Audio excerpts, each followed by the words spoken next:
बताऊं, आवाज की लहरें हवा के दोष पर सफर करती है। ये ज़ाब्ता सबसे पहले किसने पेश किया?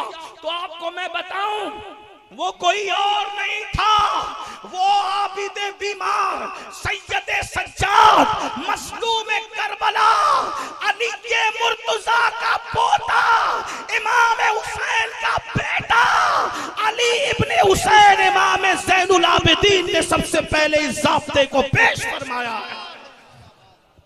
सबूत, बात यूं ही कह के गुजर जाने में मजा नहीं है।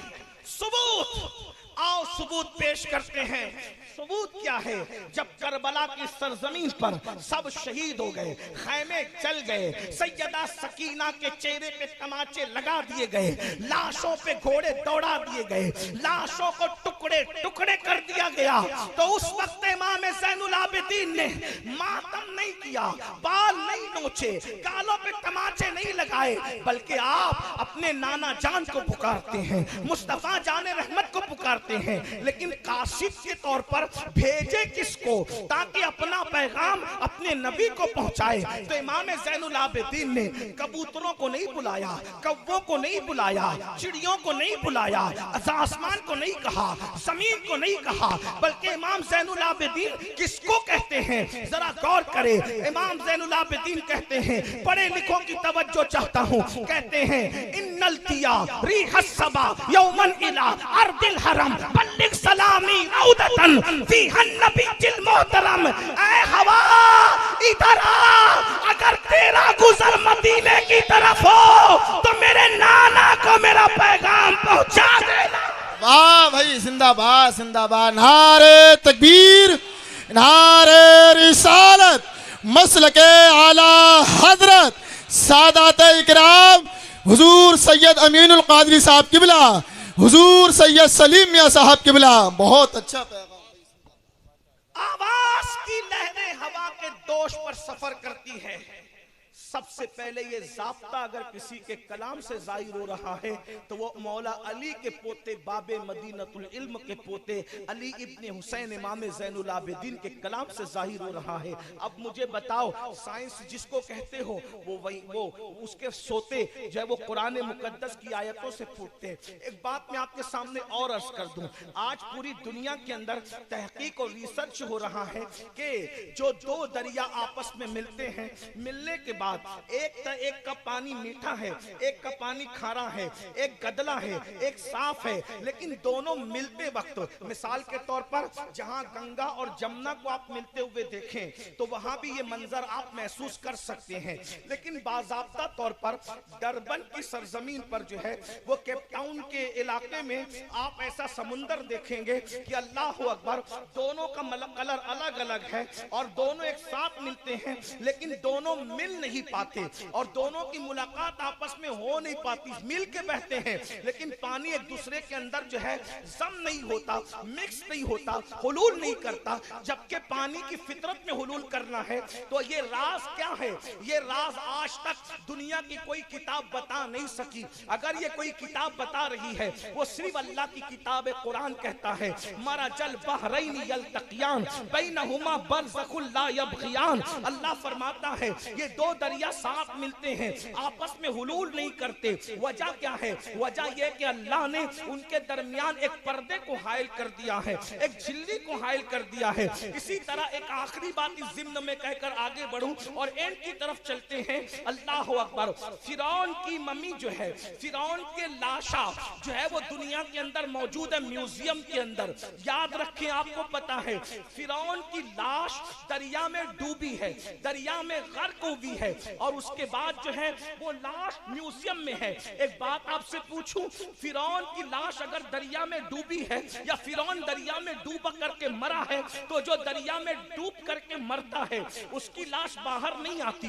तो ये सवाल पैदा होता है कि ये लाश आखिर जब ये डूबा है दरिया में तो लाश बाहर कैसे आई? क्योंकि डूब के मरने वाला जो है वो लाश उसकी बाहर आ ही नहीं सकती जब तक कि कोई बाहर ना निकाले। और चूंकि फिरौनी सब के सब गर्क कर दिए गए तो फिर फिरौन की लाश को बाहर निकाला किसने? आपको पता है, अल्लाह अकबर, जब फिरौन की लाश मिली है एक गार के अंदर और जब तहकीक की गई है कि ये मरा कैसे, तो पहली बात ये पता चला कि फिरौन डूब करके मरा। फिर ये तहकीक की गई जब ये डूबा तो निकला कैसे दरिया के बाहर। हर किताब को ढूंढा गया, इंजील, तौरात जो आज दुनिया में मौजूद है, सब मजहबी किताब, किसी किताब में सुराग न मिला। अगर सुराग मिला है तो सिर्फ कुरान में मिला है। अल्लाह कुरान में फिरौन के बारे में कहता है, हम फिरौन को दरिया में गर्क कर दिया और उसकी लाश को बचा लिया ताकि आगे वालों के लिए वो इबरत हो जाए। इबरत ये कुरान कह रहा है। अल्लाह अकबर। ये 2-3 मिसालें देकर के आपसे पूछना चाहता हूँ, ये साइंसी उलूम है, कौन बयान कर रहे? कुरान। और ये सिर्फ नहीं मेरे भाई, इस तरीके की ढेरों मिसालें हैं, दर्जनों मिसालें हैं। अब आपसे पूछना चाहता हूँ, जब तक ज़ेवरे इल्म से आरास्ता रहे, आप दुनिया पर हुकूमत करते रहे, दुनिया आपकी गुलामी करती रही, तुम ताजदार रहे, दुनिया गुलाम रही, तुम आका रहे, दुनिया गुलाम रही। लेकिन फिर क्या हुआ? दुनिया ने सोचा कि मुसलमानों के पास इल्म है, इल्म की शमा को लेकर ये कौम आगे बढ़ रही है, इसलिए ये कौम तरक्की कर रही है, ये कौम कामयाबी हासिल कर रही है। इस कौम को पढ़ने ना दिया जाए, ये कौम पढ़ेगी नहीं, आगे बढ़ेगी नहीं। एक जुमला याद रखे, पढ़ोगे तो बढ़ोगे, पढ़ोगे तो बढ़ोगे, पढ़ोगे तो बढ़ोगे। अगर पढ़ोगे तो बढ़ोगे, आगे बढ़ना है तो पढ़ना पड़ेगा, जाहिलियत के दौर से निकलना पड़ेगा, जिहालत से निकलना पड़ेगा। अल्लाह अकबर। दुनिया ने सोचा मुसलमान का बच्चा बच्चा इल्म का ताजदार है, इल्म का शाहकार है, मुहक्किक है, मुदब्बिर है, आलिम है, फकीह है। फिर क्या हुआ? उन्होंने कहा इस कौम को अगर गुलाम बनाना है, इनके हाथों से कलम छीन लिया जाए, इनके हाथों से कलम छीन लिया जाए, इनके हाथों से किताब छीन लिया जाए, इनके दिलों से तहकीक का जज्बा छीन लिया जाए। आज आपसे पूछता हूँ, पढ़े लिखो लोगों की तवज्जो चाहता हूँ। आज दुनिया सर्च नहीं कर रही है, तवज्जो, दुनिया आज सर्च नहीं कर रही है, रिसर्च कर रही है। रिसर्च किसको कहते हैं? पहले जो सर्च किया गया उसको दोबारा ढूंढने को रिसर्च कहते हैं। अब पता चला जब साइंसदान रिसर्च कर रहे हैं तो फिर सर्च करके किसने दिया? किसी ने तो सर्च किया होगा, इसीलिए तो आज रिसर्च हो रहा है। तो जिसने सर्च करके दिया है उसी को कुरान मुकद्दस कहते हैं। आपको नहीं पता, कुरान कहता है अल्लज़ीना यज़कुरून अल्लाह क़ियामन व क़ुऊदन व अला जुनूबिहिम व यतफ़क्करून फ़ी ख़ल्क़िस समावाति वल अर्ज़ रब्बना मा ख़लक़ना हाज़ा बातिला सुब्हानका फ़क़िना अज़ाबन नार। अल्लाह ने किसी चीज को बेकार पैदा नहीं किया।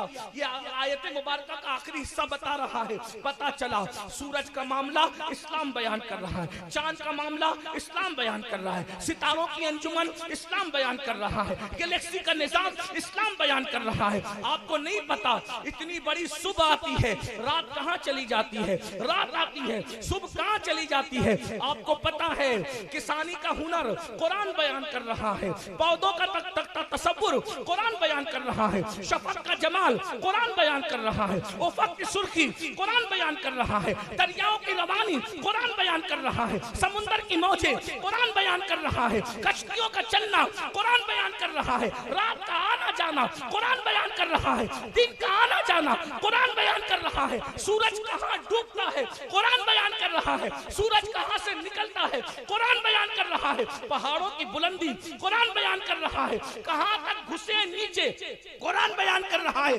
पानी के सोते किस शान से फूटते हैं कुरान बयान कर रहा है। इसलिए दुनिया जानती है जिस कौम के हाथों में कुरान होगा उसे शिकस्त नहीं दिया जा सकता, क्योंकि ये इल्म वाली कौम है। इनको अनपढ़ रहने दो, इनको जाहिल रहने दो, इनको पढ़ने मत दो। इनके बाप दादा इल्म वाले थे, इनका इल्म से रिश्ता काट दो। और अल्लाह अकबर, 1 सदी हो रही है, उससे ज्यादा हिंदुस्तान में इल्म का रिश्ता मुसलमानों से काट दिया गया। आपको पता है ये हिंदुस्तान की जमीन है, हिंदुस्तान की जमीन की तारीख है। हिंदुस्तान की अदालत का जज कौन होता था तुम्हें पता है? हिंदुस्तान का चीफ जस्टिस कौन होता था तुम्हें पता है? सदरुस सुदूर कौन होता था तुम्हें पता है? तारीख पढ़ो और दूसरों की मत पढ़ो। अपने बुजुर्गों की पढ़ो, औरों से कहा तुमने, औरों से सुना तुमने, कुछ हमसे भी कहा होता, कुछ हमसे भी सुना होता। हिंदुस्तान की तारीख है, जोहर की अजान से पहले अदालत में चीफ जस्टिस की हैसियत से जो फैसले करता था, जोहर की अजान के बाद वो जामा मस्जिद में आके नमाज पढ़ाता था, उसी जज को दुनिया अल्लामा फजल खैराबादी के नाम से जानती है। ये अपने इल्म, अपना इल्मी मियार, अंग्रेज लोग फजल खैराबादी के शागिर्द थे। फैसलों के फन के एतबार से आप क्या समझते हो, लेकिन साजिश की गई, जिस कौम को गुलाम बनाना है उनसे दो चीज छीन लो, एक दौलत छीन लो और एक इल्म छीन लो। जब दौलत और इल्म छीन जाएगी फिर इनको गुलाम बनाना आसान होगा, इनको मारना आसान होगा, इनको काटना आसान होगा, इनको तबाह करना आसान होगा। और फिर इल्म और दौलत का रिश्ता तोड़ने के लिए क्या किया गया, हमें नशे में गिरफ्तार कर दिया गया, हमें फिल्मों में गिरफ्तार कर दिया गया, हमें गानों में गिरफ्तार कर दिया गया, हमें गजलों में गिरफ्तार कर दिया गया। वो कौमें जो रात रात भर तहकीक और रिसर्च करती थी, उस कौम को मुशायरों में मुब्तला कर दिया गया। रात रात भर जुल्फ और रुखसार की बात करो और इल्म की बात ना करो, तहकीक की बात ना करो, तदब्बुर की बात ना करो। मेरे आका अलैहिस्सलाम के गुलामों, तुम्हारे टैलेंट से आज भी लोगों को खतरा है, इसलिए दुनिया तुम्हें पढ़ने नहीं देना चाहती। हमारे नौजवानों को पहली बात तो तालीम इतनी महंगी कर दी गई है, स्कूल कॉलेजेस तक पहुंच नहीं पाते, और जो पहुंचते भी है तो ऐसी साजिशें की जाती है, बाज़ाब्ता तौर पर कॉलेज और यूनिवर्सिटियों के अंदर ऐसे लड़कों को और लड़कियों को रखा जाता है साजिश के तौर पे कि जो अच्छे तालीम हासिल करने के लिए अच्छे जहन और फिक्र के बच्चे आए, उन बच्चों को मोहब्बत के झांसे में फांसो। याद रखना, या तो शबाब के जरिए से उनको तालीम से उनकी तवज्जो को हटा लो, या तो शराब और नशे के जरिए से तालीम से उनकी तवज्जो को हटा लो। क्या हो रहा है, आज हमारे बच्चों को पढ़ने नहीं दिया जा रहा है। जो बच्चे पढ़ने जाते हैं या तो हुस्न का शिकार हो जाते हैं या तो नशे का शिकार हो जाते हैं। सुल्तान सलाहुद्दीन अय्यूबी ने कहा था, किसी भी कौम को तबाह करने के लिए मिसाइल और हथियार से ज्यादा अगर खतरनाक कोई चीज है तो वो शराब और शबाब है। अगर किसी कौम को शराब और शबाब में मुब्तला कर दिया जाए तो फिर उस कौम को मारने के लिए हथियारों की जरूरत नहीं रहती। अफसोस, आज मेरी कौम को क्या हो गया, पहली बात तो बच्चे पढ़ते नहीं, और जो बच्चे पढ़ने जाते हैं या तो वो किसी की मोहब्बत का शिकार हो जाते हैं या तो वो नशे का शिकार हो जाते हैं। ऐ मेरी कौम के जवानों, खुदा के लिए अपनी हाल पे रहम करो। सितारों के आगे जहां और भी है अभी इश्क के इम्तिहान और भी है, तू शाही है, बर्बाद है काम तेरा, तेरे सामने आसमां और भी है। नशे से बचो, शबाब से बचो, हुस्न से बचो, नाजायज मोहब्बतों से बचो। इसलिए कि याद रखना, तुम्हारे और मेरे रसूल ने फरमाया, जिसने एक मर्तबा नशा किया, एक मर्तबा, और उसने तौबा नहीं की, जब वो अपनी कब्र से उठेगा या तो उसका चेहरा सूअर की तरह होगा या तो उसका चेहरा बंदर की तरह होगा। ऐ कौम मुस्लिम के जवानों, अपने आप को संभालो। दुनिया ने साजिश के तौर पर तुम्हारे दरमियान दरक का नशा, हेरोइन का नशा, गोलियों का नशा, शराब का नशा, अलग अलग नशे को प्रमोट करना शुरू किया है। और आप जानते हैं कोविड के बाद से तालीमी मामले में और गिरावट आई है, क्योंकि मैं खुद भी एक मीडियम इंग्लिश स्कूल का चेयरमैन हूं और जूनियर कॉलेज का भी चेयरमैन हूं अल्हम्दुलिल्लाह। हालांकि इस एतबार से हम अपना तारुफ कभी कराना पसंद नहीं करते। हमारा तारुफ ये है, अल्लाह अकबर, पसिद को सफा गश्त बेचारा जामी, गुलामे गुलामाने आले मोहम्मद। हमने खुद स्कूल कायम किया है अल्हम्दुलिल्लाह। सुन्नी दावत इस्लामी के 15 से जायद स्कूल मीडियम इंग्लिश स्कूल चल रहे हैं। अल्लाह का शुक्र है, तालीम के मामले में हम मेहनत कर रहे हैं, इसलिए कि हम जानते हैं अल्लाह के रसूल अलैहिस्सलाम ने 23 साल की कलील मुद्दत में जो पूरे अरब के अंदर इंकलाब पैदा किया था, वो खालिस इल्मी इंकलाब था। नमाज का हुक्म आने से पहले, रोजे का हुक्म आने से पहले, ज़कात का हुक्म आने से पहले, सिला रहमी का हुक्म आने से पहले सबसे पहले जो आयत नाजिल हुई है वो कौन सी है? इक़रा बिस्मि रब्बिकल लज़ी खलक खलकल इंसाना मिन अलक। ये आयत मुबारक पढ़ने से ताल्लुक है। पढ़ो अपने रब के नाम से। मेरे भाई जो दीनी तालीम भी पढ़ो, और जिसे लोग दुनियावी तालीम कहते हैं, हम तो दीनी और दुनियावी तालीम में फर्क नहीं करते। हर इल्म कुरान से निकला है, हर इल्म के सोते कुरान से फूटते हैं, हर इल्म का सरचश्मा कुरान है। लेकिन लोगों ने तफरीक कर दी अगर है तो ठीक है, लोगों ने तफरीक की है तो सुन ले।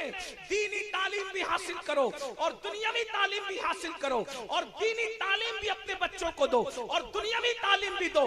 कितनी दुनियावी तालीम इतनी दो कि ग्रेजुएट से कम कोई बच्चा या बच्ची नहीं रहने पाए, और दीनी तालीम इतनी होनी चाहिए कि घर में बच्चा पैदा हो तो अज़ान हम खुद ही दें, और किसी का इंतकाल हो जाए तो जनाजा भी हम खुद ही पढ़ाएं। हमें किसी मुअज्जिन की जरूरत ना हो, हमें किसी इमाम की जरूरत ना हो, खुद कफील बनो।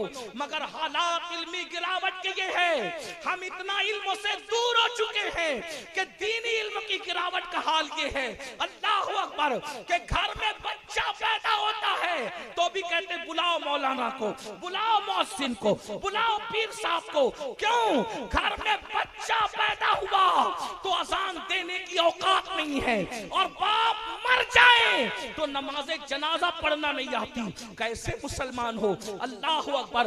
एक वक्त वो था दी अजाने कभी यूरोप के कलीसियाओं में और अफ्रीका के तपते हुए सहराओं में, दश्त तो दश्त है, दरिया बिना छोड़े हमने, बहरे जुल्मात में दौड़ा दिए घोड़े हमने। अरे तुमने अफ्रीका के सहराओं में अजान दी थी, कलीसियाओं में अजान दी थी, तुम सहराओं में और कलीसियाओं में क्या अजान दोगे?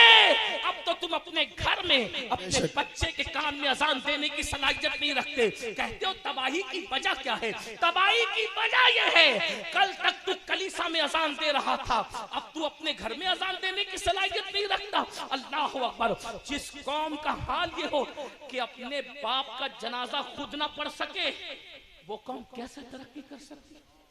अपने बच्चों को तुमने बिजनेसमैन तो बना दिया, क्या अपने बच्चों को मुसलमान भी बनाया?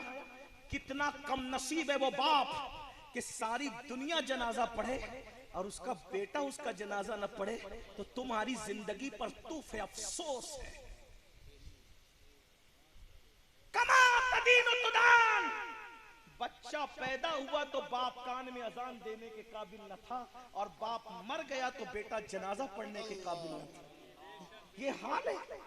फिर कहते हो कि हम तबाह क्यों रहे, बर्बाद क्यों रहे?